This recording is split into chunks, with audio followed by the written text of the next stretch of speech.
नमस्कार। CPC lecture series में मैं डॉक्टर अमिताभ सिंह आपका पुनः हार्दिक स्वागत करता हूं। सीपीसी में हम अपील देख रहे हैं और अपील के इस लेक्चर नंबर 2 में आपको मैं हार्दिक अभिनंदन करता हूं। इस लेक्चर में हम ये देखेंगे कि पावर ऑफ अपीलाट कोर्ट क्या क्या है, कितनी शक्तियां अपीलाट कोर्ट के पास होती हैं जब वो अपील को निपटाते हैं।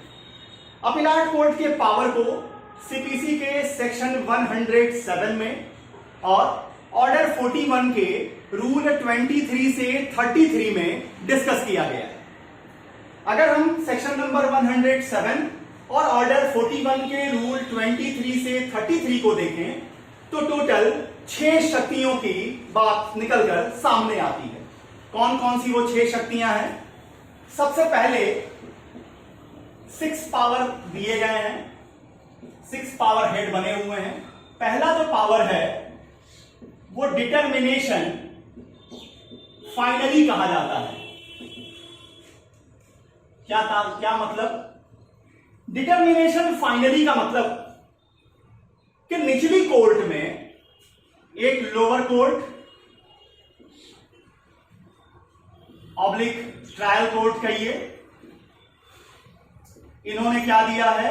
डिग्री दिया, जजमेंट आई, एक डिग्री होल्डर हुए, दूसरी ओर जजमेंट डेप्टर हुए।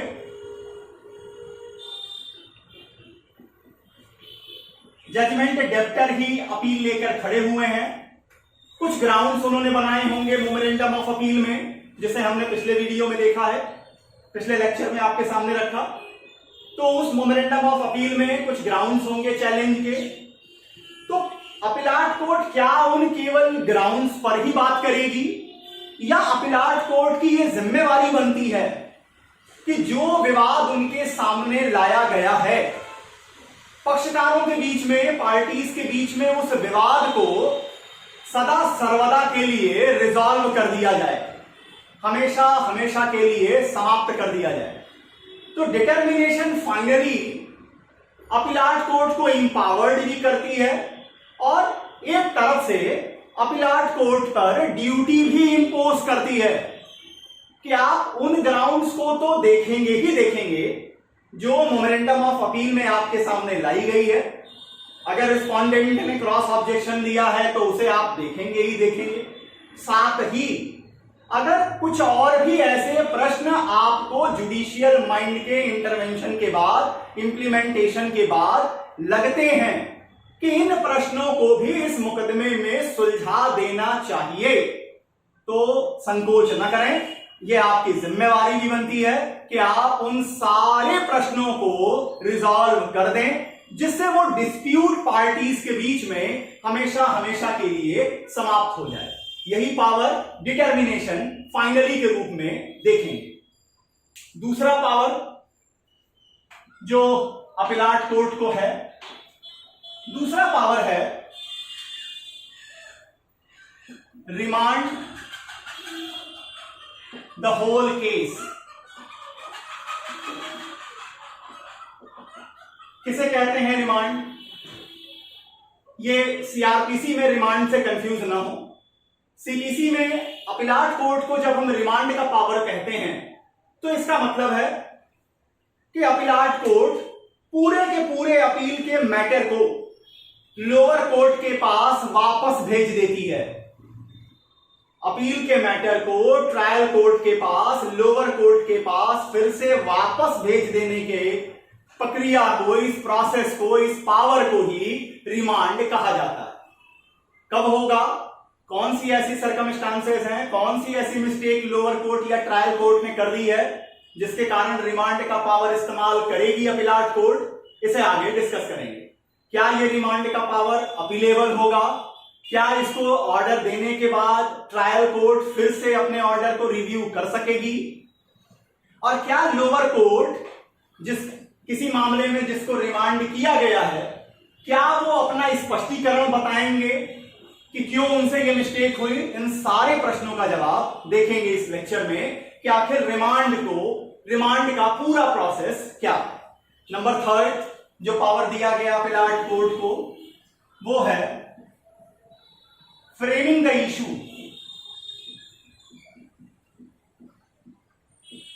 आप कहेंगे कि फ्रेमिंग द इशू तो ट्रायल कोर्ट का काम है, बिल्कुल सही है। फ्रेमिंग द इशू, एविडेंस को लेना, एविडेंस की एनालिसिस करना, उसकी रिलेवेंसी चेक करना, उसकी एडमिसिबिलिटी देखना, ये सारी जिम्मेवारी, ये सारा अधिकार क्षेत्र दिया गया है ट्रायल कोर्ट को। लेकिन अगर अपीलाट कोर्ट को यह लगता है कि कुछ ऐसे विवादित बिंदुओं को ट्रायल कोर्ट ने इशू बनाने से ओमिट कर दिया है, उनसे मिस्टेक हो गई, जिसको इशू बनाना चाहिए था उसको इशू नहीं बनाया, या इशू तो बनाया लेकिन उस इशू पर फाइनलेशन नहीं की, उस इशू को फाइनलाइज नहीं किया, या किसी फैक्ट के ऐसे मैटर को जिसको अगर ध्यान दिया गया होता तो यह पूरा मामला और अच्छे से सुलझ गया होता। ऐसे किसी भी बिंदु को अपीलाट कोर्ट इशू के रूप में फ्रेम करेगी और उस इशू को ट्रायल कोर्ट के पास वापस भेजने का भी पावर अपीलाट कोर्ट को दिया गया है। Number 4, appellate court also have the power to taking the additional evidence.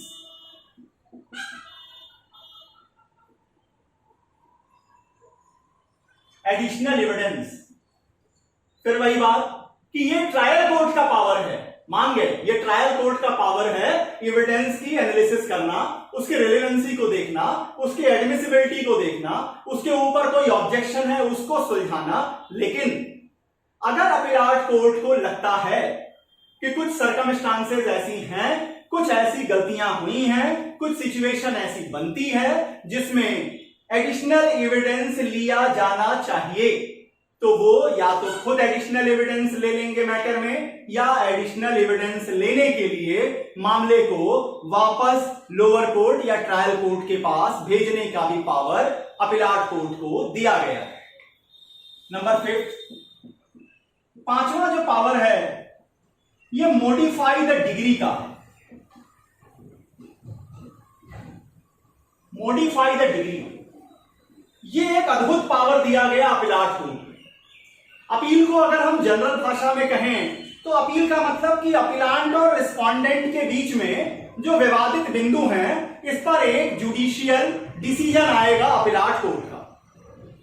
लेकिन जब मॉडिफाई द डिग्री की बात हम आपके सामने रखेंगे रूल 33 में, तो वहां आप ये देखेंगे कि अपीलाट कोर्ट को इतना इनॉर्मस पावर दिया गया है कि वो सिर्फ अपीलांट और रिस्पोंडेंट के बीच के झगड़े को ही ना सुलझाएं। अगर कोई प्रश्न, अगर कोई क्वेश्चन रिस्पोंडेंट वर्सेस रिस्पोंडेंट भी उन्हें दिखाई दे रहा है, जो उस डिग्री, उस जजमेंट से निकल के आया है और पार्टीज उसके सामने हैं, तो मॉडिफाई द डिग्री पावर का इस्तेमाल करके रूल 33 में appellate court respondent versus respondent, जो को रिस्पोंडेंट दूसरे होंगे, इनके बीच के उस प्रश्न को भी हमेशा हमेशा के लिए सॉल्व कर दें। क्यों? क्योंकि अपीलाट कोर्ट का मतलब ही है कि एक सुपीरियर कोर्ट है और ये उनकी जिम्मेवारी भी है कि वो जस्टिस को पूरी तरह, ये टोटलिटी प्रोवाइड करें, पूरी तरह से न्याय सिर्फ करना नहीं है, होते हुए दिखना भी चाहिए। तो ये पावर दिया गया मॉडिफाई द डिग्री का। और छठवां और अंतिम पावर जो दिया गया है वो है अदर पावर। अब other power means determination finally का पावर तो दिया, रिमांड करने का भी पावर दिया, फ्रेमिंग द इशू का भी पावर दे दिया, टेकिंग एडिशनल एविडेंस की भी क्षमता दे दी, मॉडिफाई द डिग्री को भी आपको एम्पावर्ड कर दिया। बचा क्या? तो यहां कहता है अदर पावर्स का मतलब कि ट्रायल कोर्ट के बाकी जितने भी पावर हैं, ट्रायल कोर्ट के बाकी जितने भी पावर हैं, अगर उसे इंटरेस्ट ऑफ जस्टिस में इस्तेमाल करना अपीलाट कोर्ट उचित समझती है, तो वो अदर पावर्स में उन शक्तियों का भी इस्तेमाल करे। पूरा औचित्य क्या है इतना इनॉर्मस पावर देने का अपीलाट कोर्ट को? अपीलाट कोर्ट को इतना इनॉर्मस पावर देने का सिर्फ एक ऑब्जेक्ट है। वो ऑब्जेक्ट ये है कि अगर नीचे के निचली कोर्ट के डिसीजन से पार्टीज अभी भी सेटिस्फाई नहीं है, उनको लगता है कि कहीं कुछ विवाद के बिंदु जो उनका पक्ष था उस पर ध्यान नहीं दिया गया, वो कहीं बच गया है, तो उसे हमेशा हमेशा के लिए समाप्त कर देने के उद्देश्य से ही इतने इनॉर्मस पावर अपीलाट कोर्ट को प्रोवाइड किए गए। एक एक करके देखते हैं कि आखिर क्या होते हैं इन पावर्स के अंदर, किन किन सर्कमस्टांसेस को ध्यान देना होगा, कौन कौन सी कंडीशंस को देखना पड़ेगा। अपीलाट कोर्ट के पावर, ये टॉपिक इंपॉर्टेंट हर एक एंगल से होता है। एलएलबी की दृष्टि से भी होता है, जब आप कंपटीशन में मेंस एग्जामिनेशन देते हैं वहां भी यह प्रश्न पूछा जाता है, और एक एडवोकेट के रूप में भी अगर आप काम कर रहे हैं और आप किसी अपीलाट कोर्ट के सामने अपील लेकर किसी पार्टी की ओर से खड़े हो रहे हैं, तो आपको बिल्कुल क्लियर होना चाहिए कि मैं जिस कोर्ट के सामने खड़ा होने जा रहा हूं, जिस फोरम पे मैं अपनी बात रखने जा रहा हूं, यह फोरम क्या क्या करने के लिए कंपिटेंट और पावर्ड है। क्योंकि जो चीज उनकी कंपिटेंसी में होगी ही नहीं, अगर वो आप अपने मेमोरेंडम ऑफ अपील में लेके जाएंगे तो वो प्रोवाइड नहीं कर पाएंगे। इसलिए ये आप एक एडवोकेट के रूप में भी आपको स्पष्ट होना चाहिए कि अगर आप रिमांड मांग रहे हैं तो रिमांड कब किया जा सकता है, क्या वो कंडीशंस आपकी मेमोरेंडम ऑफ अपील पूरा कर रही है। तो इन बातों को जब आप देख लेते हैं, तो चाहे आप एक विद्यार्थी के रूप में एलएलबी का आंसर लिख रहे हो, एक कंपटीटर के रूप में आप मेंस दे रहे हो, या एक एडवोकेट के रूप में आप प्रैक्टिस कर रहे हो, सिविल के अगर प्रैक्टिशनर आप हैं, प्रैक्टिस आप कर रहे हैं, तो यह जानना बहुत जरूरी कि आखिर अपीलाट कोर्ट के पावर का डायमेंशन कहां कहां तक है। देखते हैं एक एक करके अपीलाट कोर्ट की 6 शक्तियों को। सबसे पहले determination finally.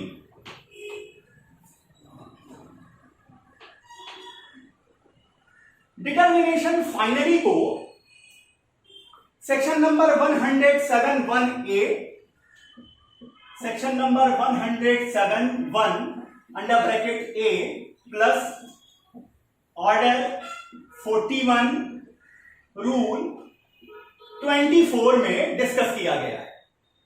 Section number 107(1)(a और रूल नंबर 24 ऑर्डर नंबर 41 में डिस्कस किया गया है। इस वीडियो में आज मेरी स्पीड थोड़ी मैंने चेक की है, क्योंकि कुछ सब्सक्राइबर्स का यह कमेंट आया कि आप बुलेट ट्रेन की रफ्तार से चलते हैं और आपके लिखने की स्पीड भी मेट्रो ट्रेन की होती है, तो हमें लिखते समय बार बार वीडियो को पॉज करना पड़ता है। इसलिए थोड़ा बोलने में और लिखने में स्पीड को चेक करें। कोशिश कर रहा हूं, बचपन से एक आदत सी बन गई है किसी भी चीज को जल्दी जल्दी करने की। कंट्रोल करने में थोड़ा समय लगेगा, फिर भी प्रयास करना शुरू किया है कि धीरे धीरे ही आपके सामने सारी चीजें रख सकूं। तो पहला 107(1)(a और ऑर्डर 41 रूल 24 अपीलाट कोर्ट को अगर देखें तो कहता है कि यह पावर है, लेकिन अगर मुझसे कोई पूछे तो मैं कहता हूं कि यह पावर के रूप में ड्यूटी है। ड्यूटी है अपीलाट कोर्ट की कि अपीलाट court shall finalize the dispute among parties in totality।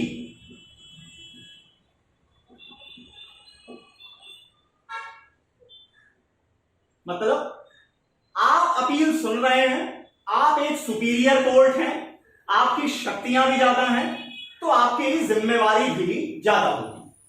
आपकी यह जिम्मेवारी बनती है सेक्शन 107(1)(a और रूल 24 ऑर्डर 41 आपको इंपावर्ड करता है कि जहां तक आप जाना चाहें, वो एक कुमार विश्वास जी ने यूज किया था कि फेंक जहां तक ढाला जाए, तो वही सिद्धांत आपके लिए भी है कि आप जहां तक जाना चाहें जाइए, लेकिन जो विवाद आपके सामने उपस्थित हुआ है इसको अब छोड़िए नहीं, इसको अब इसमें 1% भी गुंजाइश मत छोड़िए। जो भी चीजें आपकी जुडिशियल माइंड के इंप्लीमेंटेशन के बाद लगती हैं कि 1 2 3 4 ये 5 सवालों का निपटारा जरूरी है, तो पांचों सवालों को पूरी तरह से निपटा दीजिए। तो ये पावर है डिटर्मिनेशन फाइनली का। अब देखते हैं रिमांड का पावर किसे कहते हैं। Number second, remand.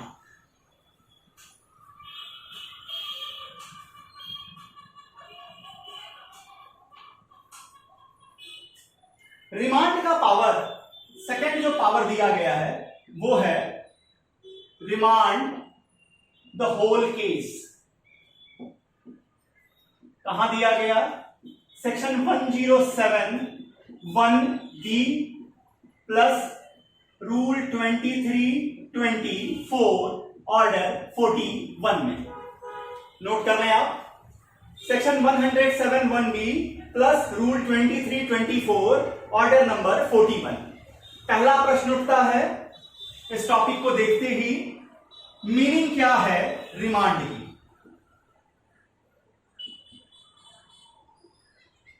रिमांड की मीनिंग है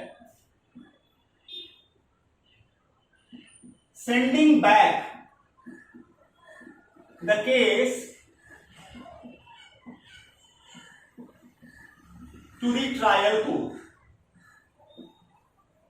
ट्रायल कोर्ट को मामले को वापस भेज देना ही रिमांड कहा जाता है। क्यों? आपके पास अपील में आया, आप इसे वापस क्यों भेज देंगे? क्या मतलब? When the trial court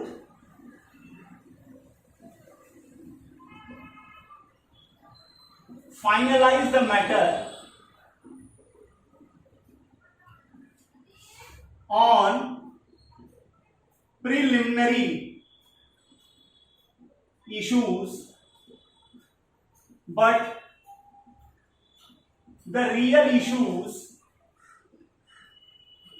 are remain alive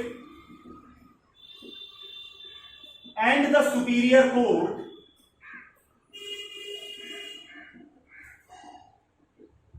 reverse the degree। ध्यान दीजिएगा, reverse the degree,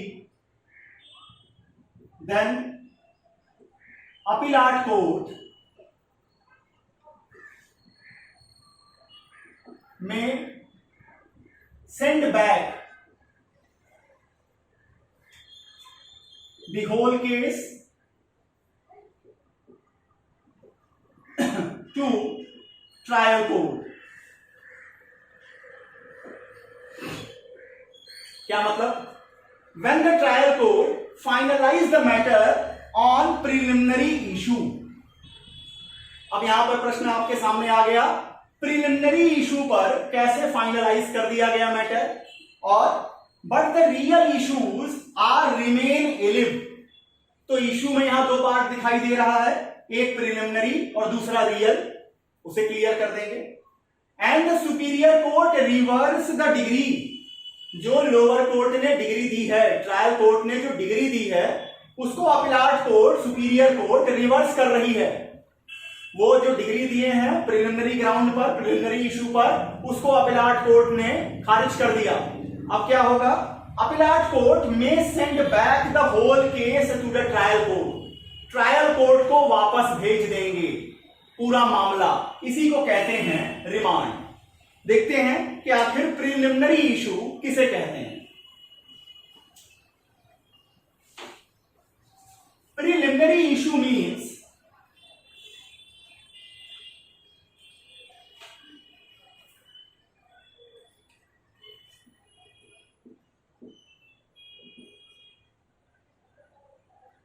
preliminary issue किसे कहते हैं, पहले ये देखिए। अब देखिए, ए और बी के बीच में एक हाउस प्रॉपर्टी को लेकर झगड़ा है। झगड़ा किस चीज को लेकर के है? पोजीशन को लेकर के है। झगड़ा किस चीज को लेकर के है? मीन प्रॉफिट को लेकर के है। ठीक है। ए ने क्या किया? प्लेंट फाइल किया। कोर्ट ने क्या कर दिया, कोर्ट डिसमिस कर दिया on the ground of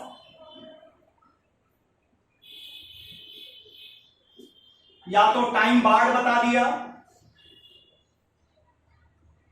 limitation के ग्राउंड पर खारिज कर दिया, कहा नहीं कर सकते, रेस जुडिकेटा के ग्राउंड पर कर दिया और डिग्री इशू कर दी। मतलब प्रारंभिक स्टेज पर ही बिल्कुल अभी टाइम बार्ड ग्राउंड पर, लिमिटेशन के ऑब्जेक्शन पर, रेस जुडिकेटा के ऊपर लोअर कोर्ट ने क्या किया, मामले को निपटा दिया, मामला निपट गया। लेकिन यह मामला जो निपटा, क्या इसमें जो क्वेश्चन खड़े हुए पार्टीज के बीच में, जो रियल क्वेश्चन थे जिसको लेकर पार्टीज कंपिटेंट कोर्ट के सामने आई थी, क्या वो क्वेश्चन रिजॉल्व हुए? आंसर है नहीं। तो हम ऐसे निपटारे को कहते हैं कि यहां फाइनलाइजेशन किया गया, finalisation, the suit has been finalised but not in totality, only on the preliminary ground. And if such a degree has to be challenged before a superior court and the superior court reverses the degree, then the superior court send back the whole case to the trial court once more. एक बार फिर से उनके सामने भेज देगी कि ये जो प्रश्न यहां खड़े हो रहे हैं, रियल क्वेश्चन जो खड़े हो रहे हैं, नंबर 1 पोजीशन के, नंबर 2 मीन प्रॉफिट के, इनको आप डिटरमाइन कीजिए, इन पर आप अपनी बात समझिए, रखिए और फिर हम देखेंगे कि इसमें अपील बनती है या नहीं बनती। कहने का मतलब कि यहां पर लोअर कोर्ट या ट्रायल कोर्ट ने टेक्निकल ग्राउंड के ऊपर मामले को निपटाया है। यहां जो प्रश्न पक्षकारों के बीच में खड़े हो रहे थे, वो प्रश्न अभी भी जिंदा हैं।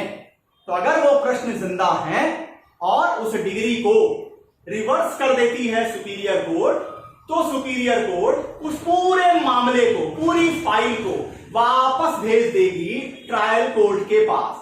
इसी को हम रिमांड कहते हैं। अब रिमांड के केस में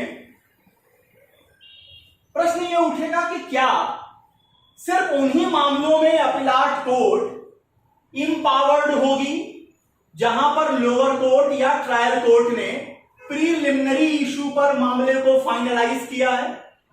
मान लीजिए इन 2 प्रश्नों को भी उन्होंने सुलझ लिया है, सुलझा दिया है, लेकिन सुपीरियर कोर्ट को लगता है कि अभी इन प्रश्नों को पूरी तरह से नहीं निपटाया गया, तो क्या वहां पर मामले को रिमांड अपीलाट कोर्ट नहीं कर सकेगी? तो उत्तर है, इसका आंसर है, अपीलाट कोर्ट वहां भी इंपावर्ड कर दी गई है। और यहां रूल आएगा, रूल 23A। अभी आपने देखा कि प्रिलिमिनरी ग्राउंड पर अगर मामले को निपटाया गया है, तब वहां पर अपीलाट कोर्ट रिमांड का पावर इस्तेमाल करती है। अब देखिए रूल 23A अमेंडमेंट के जरिए आया है। क्या कहता है? अपीलाट court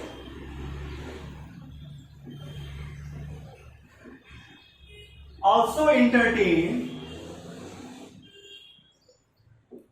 the power of remand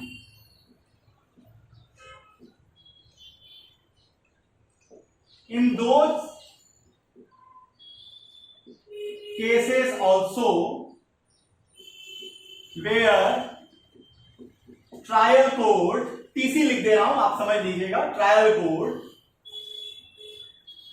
not finalise,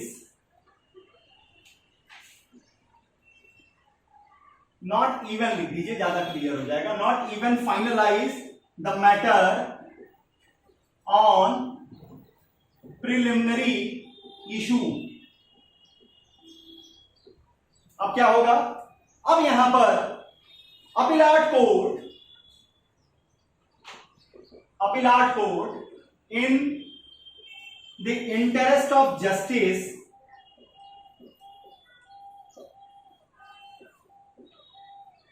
में रिमांड द केस। समझिए, प्रिलिमिनरी ग्राउंड पे किए तब तो पावर है ही उनके पास। मुद्दा आ रहा था कि जहां प्रिलिमिनरी ग्राउंड पर नहीं किए हैं, डिसमिस नहीं किए, फाइनलाइज नहीं किए, थोड़ा सुने हैं और सुन करके उन्होंने पूरी तरह निपटाने की कोशिश की, क्या वहां अपीलाट कोर्ट पावर इस्तेमाल करेगी?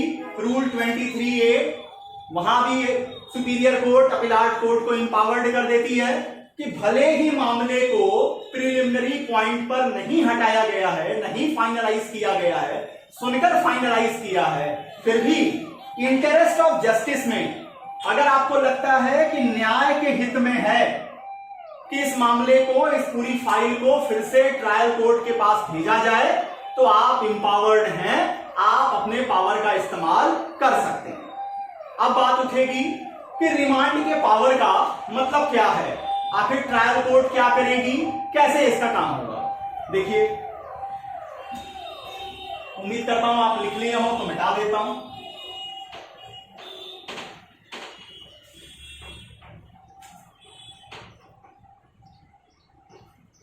रिमांड का पावर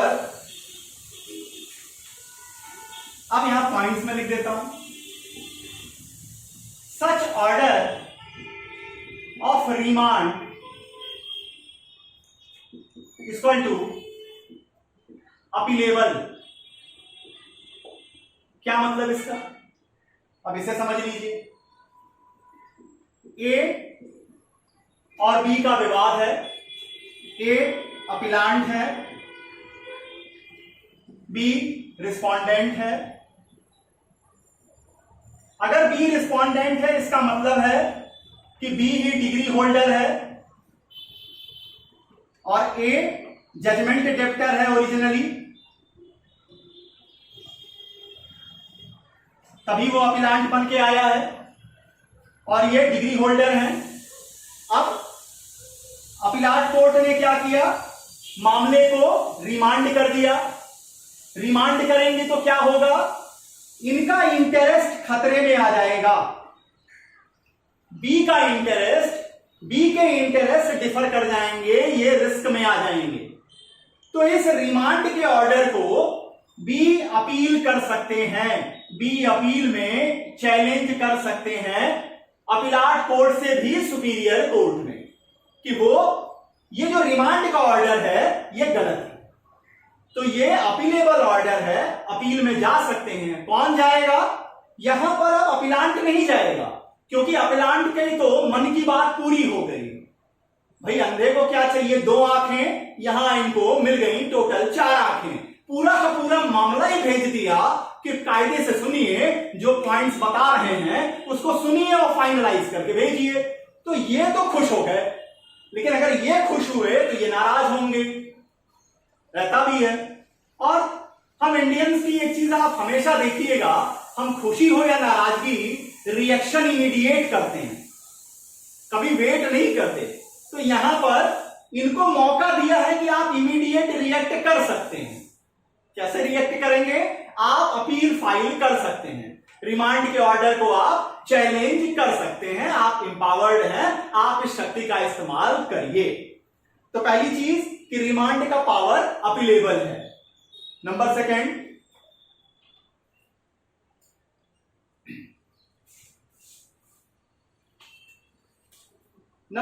है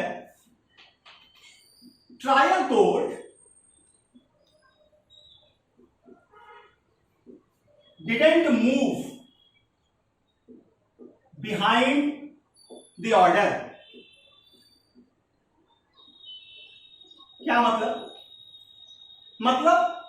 अब कोर्ट ने ट्रायल कोर्ट को, अपीलाट कोर्ट ने ट्रायल कोर्ट को मामला रिफर कर दिया, फिर से रिमांड कर दिया, वापस कर दिया। एक तरफ से देखेंगे तो हो सकता है कि अपीलाट कोर्ट को यह लगे कि उसकी इज्जत चली गई, ये तो उसके रेपुटेशन के ऊपर एक अटैक है। जो जज साहब बैठे हैं उनको ये लग सकता है कि भाई साहब हमसे ऐसी क्या गलती हो गई, हम अपना पूरा क्लियरिफिकेशन 10 पन्ना लिख करके पहले भेज दें। तो यहां ये बात भी स्पष्ट कर दी गई है कि भाई आप ट्रायल कोर्ट हैं, हम आपसे सुपीरियर कोर्ट हैं, हमारे पास ये कैपेसिटी पावर है रिमांड करने का, प्लीज इसे आप अपने ईगो पे ना लें, इसे आप अपने रिस्पेक्ट पे ना लें, इसे आप अपने कैरियर पे ना ले लें। ये एक रूटीन वर्क है, हमें कुछ ऐसा लगा जिसके कारण हम इस पावर का इस्तेमाल कर रहे हैं। तो आप इस कारण के पीछे जस्टिफिकेशन में न जाएं, क्यों दिया, कैसे दिया, क्या सिचुएशन थी, हमारे सामने क्या था, क्यों हमने प्रिलिमिनरी ग्राउंड पे फाइनल किया, क्यों ऐसा हुआ कि उतना ही सुन करके मैंने फाइनल कर दिया। इन सारी बातों का कोई विवेचना ट्रायल कोर्ट से डिमांड नहीं की जाती और ना ही इसकी कोई जरूरत है। इन सब में अपना समय न गंवाएं। साफ साफ कहता है कि रिमांड का ऑर्डर का मतलब ट्रायल कोर्ट उसके पीछे न जाए कि क्यों, कहां, कैसे, कब, क्या क्या हुआ। इन सारी चीजों की विवेचना की कोई जरूरत नहीं है। आपको रिमांड किया गया, पॉइंट वाइज दिया गया कि इन चीजों को आप फिर से देखिए, पूरी केस आपको दे दी जा रही है, आप जो ऑर्डर किया गया आप उसको ही फॉलो करें, उस बारे में अपनी एक्सप्लेनेशन ना दें। नंबर 3, अपीलाट कोर्ट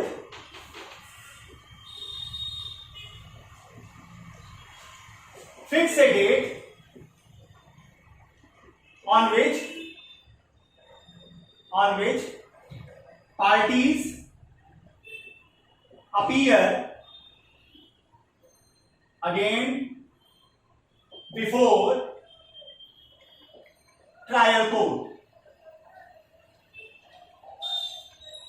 अब अपीलाट कोर्ट ने केस रिमांड की, उसी समय वो एक डेट फिक्स कर देंगे, थोड़ा समय रख करके कि फाइल वहां तक चली जाए, उनको भी थोड़ा समय मिल जाए। एक डेट फिक्स कर देंगे कि दोनों पार्टीज, यहां अपीलांट रिस्पोंडेंट हुए, वहां फिर वही प्लांटिफ और डिफेंडेंट होंगे, वो ट्रायल कोर्ट के सामने उपस्थित हों और जो चीज आदेशित की गई है ट्रायल कोर्ट को, उसमें आगे का काम ट्रायल कोर्ट का है, वो देखेंगे। तो अगर रिमांड को समझिए, रिमांड का मतलब है पूरे केस को वापस कर देना। किस रूल में आता है? रूल 23-24 में आता है। 23A अमेंडमेंट के जरिए आई है, सेक्शन 107(1)B में। रिमांड कहते किसे हैं? रिमांड का मतलब है sending back the whole case to the trial court. Generally कब दिया जाता है? whenever the trial court finalize the matter on preliminary issue, but the real issue in such case is remain alive and such degree has been reversed by the appellate court, then appellate court may remand the whole case to the trial court. By the amendment section rule 23A has been inserted, which states that even the trial court not finalize the matter only on the preliminary ground, in such cases also where the trial court, in such situations also where the trial court finalize the matter after hearing, but if the appellant court consider the matter is necessary in the interest of justice, remand is necessary in the interest of justice, then the appellate court may use the power of remand the case under rule number 23A. What are the main points? First point, such order of remand is appealable. यहाँ जो respondent हैं, जिनके interest यहाँ पर protect नहीं हो रहे, उनको लगेगा ऐसा कि उनके इंटरेस्ट हैम्पर हो रहे हैं, वो अपील में चैलेंज कर सकते हैं रिमांड के ऑर्डर। ट्रायल कोर्ट उस ऑर्डर के पीछे नहीं जाएंगे, क्यों, क्या, कैसे, कब, इन सारी चीजों पर आपकी विवेचना नहीं मांगी गई। फिर अपीलाट कोर्ट एक डेट फिक्स कर देंगे जिस पर पार्टीज फिर से ट्रायल कोर्ट के सामने उपस्थित होंगे। उसके बाद की प्रोसीडिंग ट्रायल कोर्ट की है। अब आते हैं नंबर 3, फ्रेमिंग द इश्यूज। तीसरा जो पावर है, framing the issues.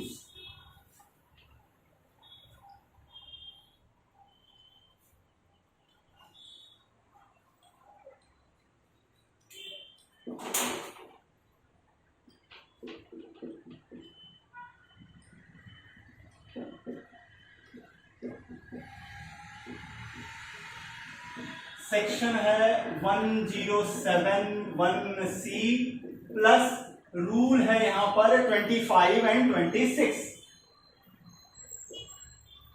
Ji. Section 107(1)(c) और रूल 25(26) ऑर्डर 41 डिस्कस करते हैं फ्रेमिंग द इश्यूज। क्या होता है देखिए, where trial court omit,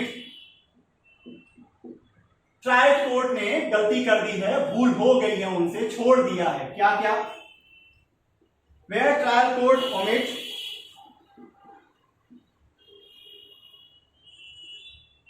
in framing of an issue, किसी इशू को बनाने में, in finalising an issue, issue उन्होंने बनाया है लेकिन उसको फाइनलाइज नहीं किया है। Omit to entertain any question of fact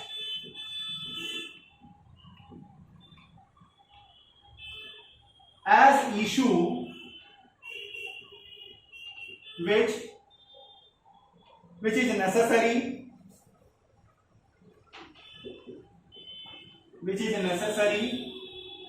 to resolve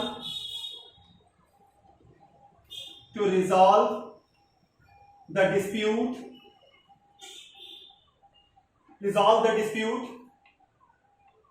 which is necessary to resolve the dispute, यहां कर दीजिए, in the mind of appellate court.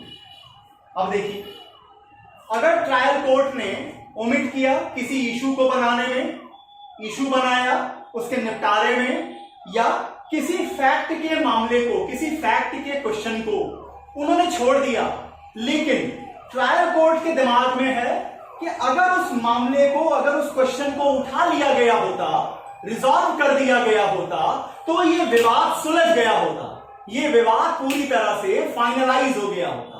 अब क्या होगा? इन तीन में से किसी भी सर्कमस्टांसेस में अपीलाट कोर्ट क्या करेगी? जिन मामलों को, जिसको वो समझती है कि ओमिट कर दिया, फाइनलाइज नहीं किया, या उस क्वेश्चन ऑफ फैक्ट को इशू के रूप में फ्रेम करेगी, इशू के रूप में appellate court frame the issue oblique issues and send such issue to trial court. ध्यान दीजिएगा, रिमांड में भी ट्रायल कोर्ट को भेज रहे हैं, इशू फ्रेमिंग में भी ट्रायल कोर्ट को भेज रहे हैं। तो अब एक विद्यार्थी के रूप में प्रश्न उपस्थित होता है सामने, दोनों में क्या अंतर है? रिमांड का मतलब है पूरी फाइल भेजी जा रही है, पूरा का पूरा केस उठा के दे दिया जा रहा है कि नहीं भाई साहब, अभी इसमें बहुत काम बाकी है, पहले ये पूरा काम कीजिए और फिर उसके आगे की बात होगी। यहां क्या है? यहां पूरी फाइल नहीं भेजी जा रही है, यहां सिर्फ पॉइंटर दे दिए जा रहे हैं कि हाँ, आपसे ये दो मामले छूट गए, आप ये दो और ऐसे प्रश्न हैं जिनको आप निपटाइए। केवल वो इशू या इश्यूज बना करके ट्रायल कोर्ट को भेजा जा रहा है, और ये ऑर्डर अपीलेबल नहीं होगा, ये ऑर्डर नॉन अपीलेबल है। ऐसा नहीं कि यहां जो है, जो रिस्पोंडेंट हैं, जो नीचे के डिग्री होल्डर हैं, वो फिर चले गए अपील में, तो ये फ्रेमिंग द इशू का जो ऑर्डर है ये नॉन अपीलेबल होगा। जबकि रिमांड का ऑर्डर मैंने आपको बताया कि वो अपीलेबल होता है, वो अपील उसमें एक्सेप्ट की जाती है। दूसरा, इस ऑर्डर का जो नेचर है ये इंटरलॉक्यूटरी है। रिमांड का ऑर्डर एक तरीके से करने वाली कोर्ट की ओर से फाइनल है, वो सिर्फ रिव्यू सुनते हैं, अदरवाइज आपको क्वैश कराना है तो अपील में जाइए, लेकिन यहां पर आप अपील में नहीं जा सकते हैं। यह सिर्फ एक इंटरलॉक्यूटरी ऑर्डर है, जो इशू जो उन्होंने फाइनलाइज कर दिए, उसके अलावा कुछ और भी ऐसे प्रश्न हैं जिनका समाधान अपीलाट कोर्ट को लगता है करना जरूरी था, नीचे वाले ने ओमिट कर दिया, या प्रश्न बनाने में गलती कर दी, प्रश्न को समझने में गलती कर दी, तो उन प्रश्नों को बनाकर वो प्रश्न भेज दिए जाएंगे ट्रायल कोर्ट के पास। ये है फ्रेमिंग द इश्यूज। अब आते हैं नंबर 4, टेकिंग एडिशनल एविडेंस।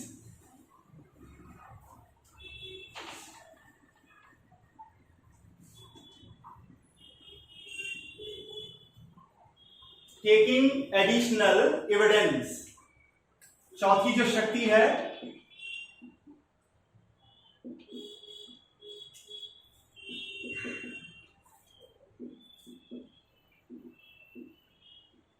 कहां दी गई है? सेक्शन 107 1 क्लॉज डी में दी गई है और रूल है 27 से लेकर 29 में। एक तरफ से देखिए चलती जा रही है रूल्स, 24, 25, 26, अब 27 से 29 एडिशनल एविडेंसेस की बात कर रहे हैं। देखिए जनरल नियम क्या है, जनरल रूल क्या कहता है? जनरल रूल ये कहता है चाहे सिविल हो या क्रिमिनल प्रोसीडिंग कोई भी हो, लॉ का एक सेट प्रिंसिपल है कि एविडेंस को लेना, एविडेंस की एडमिसिबिलिटी चेक करना, उसकी रिलेवेंसी को देखना, ये कैपेसिटी है, ये अधिकार क्षेत्र है, ये ज्यूरिडिक्शन है ट्रायल कोर्ट का। जनरली अपीलाट कोर्ट इस मामले में अपने को खामोश रखती हैं, नहीं इंटरवेंशन करती हैं एविडेंस के मामले में। लेकिन section 107 1D provides an exception. Section number 107 1D provides exception of this general principle. कब ऐसा करेंगे? हर सिचुएशन में तो करेंगे नहीं, कुछ सर्कमस्टांसेस होंगी जबकि एडिशनल एविडेंस लेने के लिए अपीलाट कोर्ट आगे मूव करेगी। कब है वो सिचुएशन, उसे देख लीजिए, किस सिचुएशन में करेगी। देखिए, when the party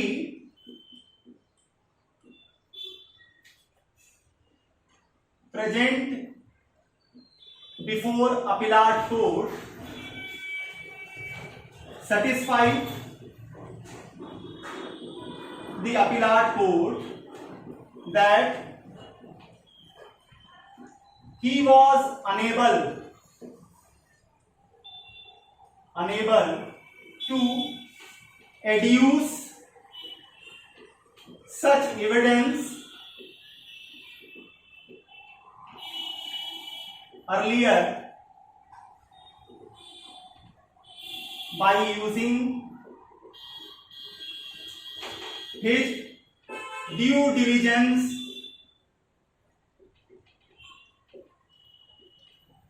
देखिए, अपीलाट कोर्ट के सामने जो भी पार्टी आई है, चाहे रिस्पोंडेंट हो और चाहे अपीलांट हो, जनरली ये बात अपीलांट कहेगा।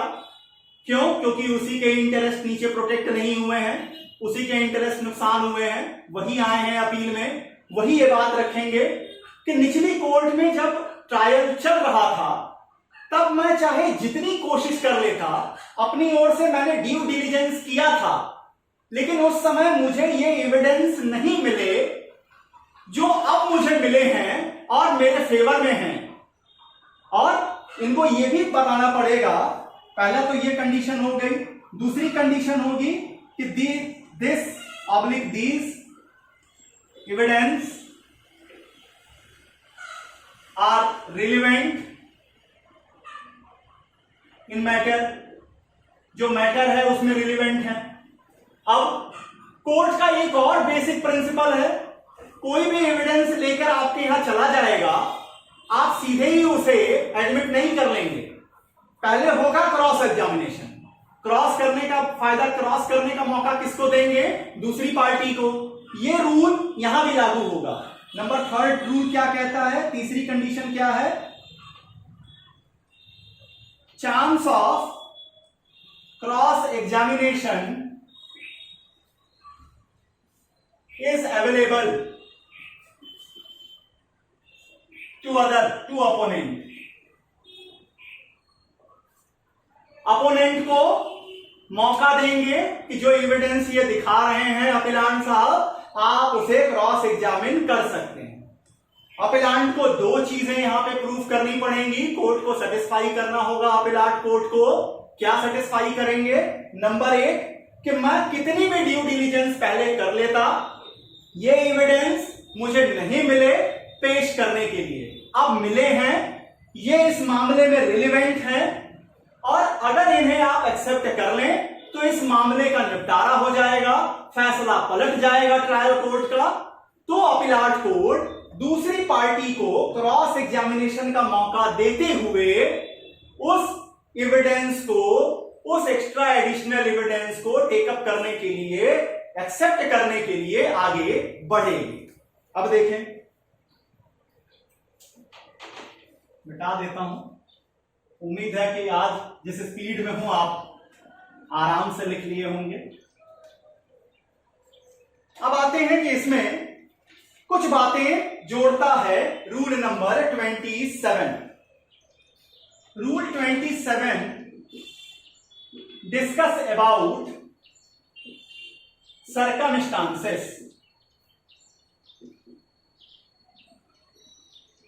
व्हेन या where appellate court use this power। कहां देखिए, number 1,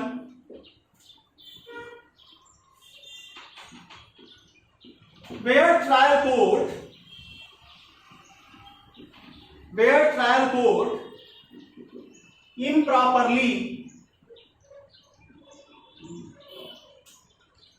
improperly refuse to admit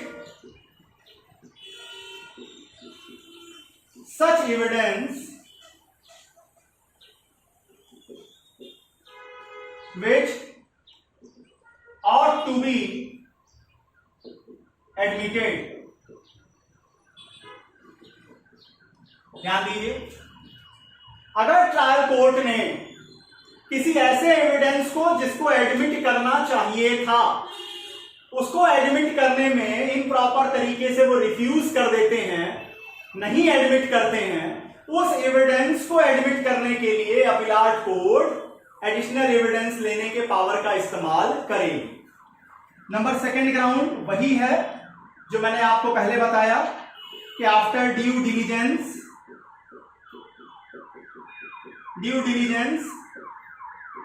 party was unable to produce the evidence,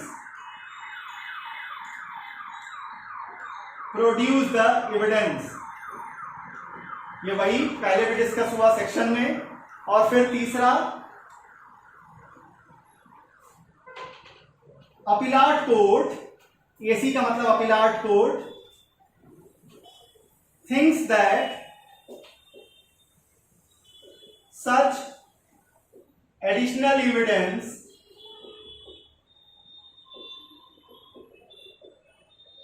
is necessary in finalizing the matter। Appellate court को लगता है एडिशनल एविडेंस जरूरी है, ये एडिशनल एविडेंस लेना जरूरी है। क्यों? क्योंकि मामला पूरी तरह से निपट जाएगा, तो अपीलाट कोर्ट एडिशनल एविडेंस के लेने के लिए आगे मूव करेंगे। प्रश्न उठता है, कौन लेगा? अपीलाट कोर्ट खुद लेंगी या ट्रायल कोर्ट को कहेंगी कि आप इस एडिशनल एविडेंस को एक्सेप्ट कीजिए, एडमिट कीजिए और लेकर के फिर हमारे पास भेजिए।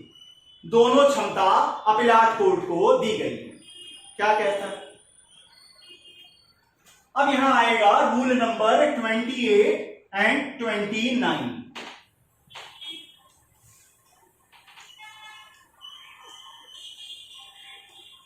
अकॉर्डिंग रूल 28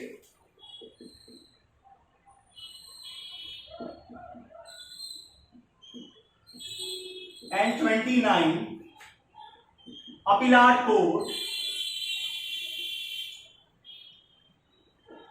either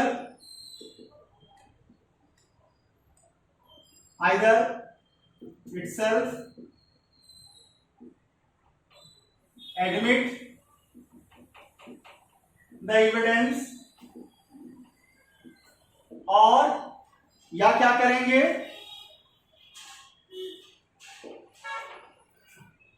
और ordered trial court to admit, या तो वो खुद एडमिट कर लें, एडिशनल एविडेंस एक्सेप्ट कर लें, या ट्रायल कोर्ट को कह दें कि आप एडमिट कीजिए। ट्रायल कोर्ट एडमिट करके फिर से भेजेगी किसके पास, अपीलाट कोर्ट के पास, और एविडेंस जब आ जाएगा तब उस मामले को निपटाएंगे। अब आते हैं पांचवा पावर, मॉडिफाई द डिग्री का।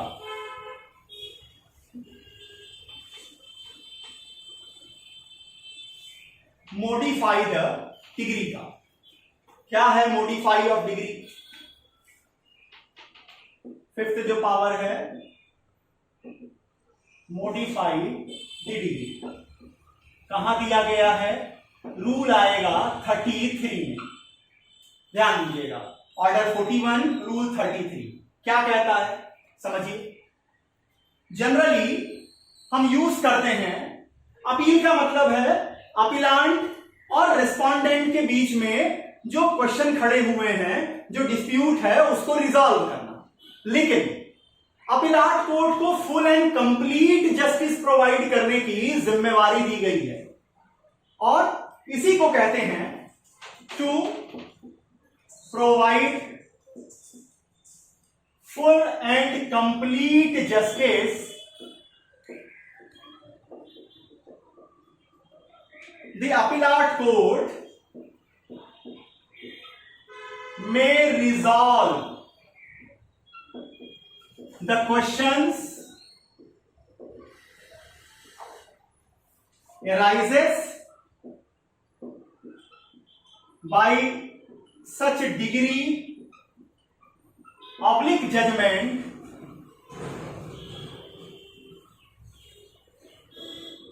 not only in between appellant and respondent as well as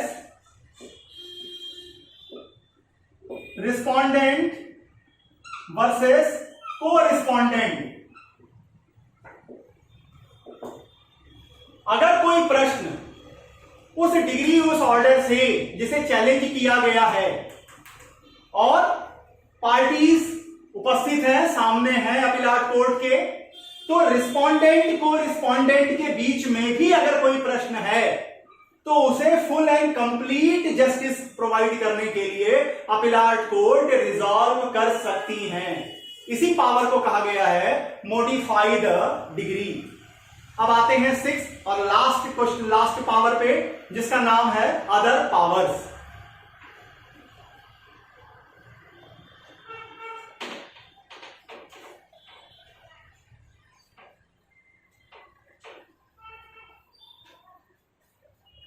six other powers कहां दिया गया है, सेक्शन है सेक्शन 107 क्लॉज 2। 107 क्लॉज 2 ये कहता है all such powers provided to the trial court also be use by the appellate court. Trial court को जितनी शक्तियां सीपीसी में मिली हुई हैं उसमें से सारी या किन्हीं शक्तियों का इस्तेमाल अपीलाट कोर्ट कर सकेगा। इतना पावर देने के पीछे का ऑब्जेक्ट सिर्फ एक, जस्टिस प्रोवाइड करना, to provide full and complete justice, पूरी तरह से डिस्प्यूट को रिजॉल्व करना, यही उद्देश्य होता है अपीलाट कोर्ट का। अब सीपीसी में एक और, इसी लेक्चर सीरीज में, इसी अपीलाट कोर्ट के पावर में ही एक बात उठती है जिसे अब एकेडमिकली पूछा जाता है, कभी कभी कंपटीशन में पूछे जाते हैं कि आखिर लेटर पेटेंट अपील किसे कहते हैं। लेटर पेटेंट अपील किसे कहते हैं, देखें, लेटर पेटेंट अपील किसे कहते हैं। होती क्या है, इसे 2002 के अमेंडमेंट से अब हटा दिया गया है, लेकिन कॉन्सेप्ट पता होना चाहिए कि आखिर ये चीज होती क्या थी। समझिए, इफ ए सिंगल जज bench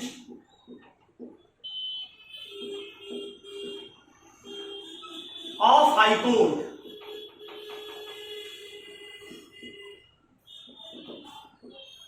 provide judgment, then before 2002 amendment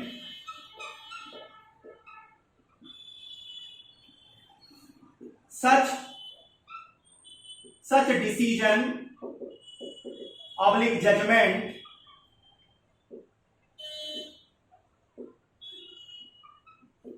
will be challenged before division bench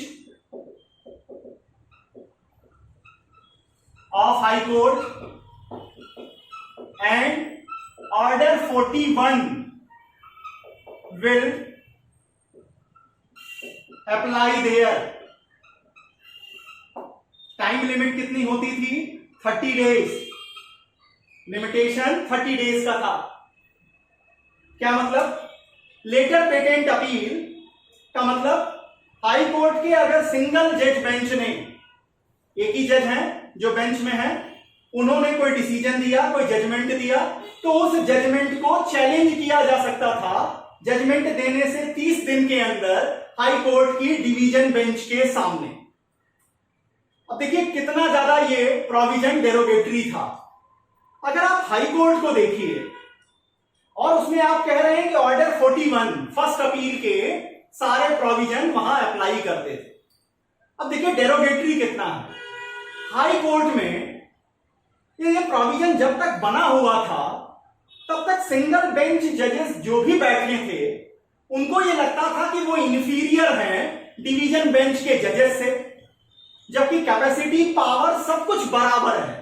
अगर चीफ जस्टिस को छोड़ दें जो कि एडमिनिस्ट्रेटिव हेड हैं, उनके अलावा जितने भी लोग उस हाई कोर्ट जुडिकेचर में हैं वो सभी इक्वल पे प्रोटेक्शन में भी हैं, इक्वल जो है आप कह लीजिए कि उनकी राइट लायबिलिटीज भी एक इक्वल जैसी हैं।